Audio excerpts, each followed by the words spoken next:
The title of this podcast is How Do You Spend the Time Between Your Birth and Your Death? I think most people have heard the poem or read the poem called The Dash. And the poet is talking about how you should live the time between those 2 years, the dash in between that's often on a headstone.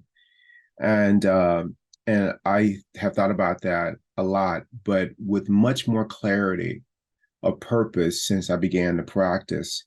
And what I've learned is that what's going on inside of me will determine how I spend the time between my birth and my death.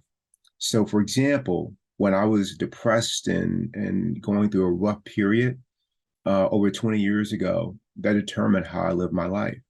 I was down, I was going through a financial hardship. So I isolated myself. I did the bare minimum, which was going to work out and going to work, eating healthy, but I did nothing else. And I certainly wasn't vulnerable or open to anyone, allowing anyone to support me. And I felt all alone. And so that determined how I spent that time. So if you're scared or anxious all the time, that will determine how you spend your life. Instead of living, you will try to avoid things that cause you anxiety, which means missing out on a lot of life. I remember when I created this narrative about, water and swimming because I couldn't swim. Instead of saying, hey, this is a great growth opportunity to take on something that I'm afraid of. And for decades, I missed out on all the wonder that comes with being in the water. Gave all that up, learned how to swim, and now I'm no longer missing out in that area. The same thing with people. There are people that my biases had the effect of me judging people before I even knew them, based on something so trivial and so small, like the way that they look, or them not saying hello to me. And I'm feeling like I know them. I think Michael Singer gave an analogy, is the best one that I've heard about how quick we are to judge people.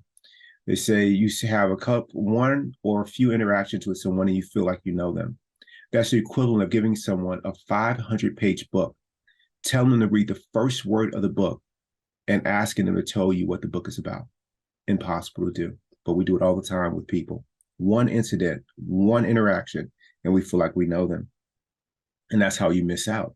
That becomes the story of your life and how you spend your time between your birth and your death. If things need to be a certain way for you to be okay, you spend your whole life trying to control everything, like what people say to you, if they like you, how your significant other treats you. The list goes on and on and on. It's all a waste of your life. It certainly was a waste of mine. The wise person works on themselves so they get rid of the blockages to all the love inside so they can give that freely to other people.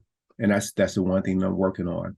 I'm so committed to working on myself so that I spend the time between my life, between my birth and my death, truly living, truly living.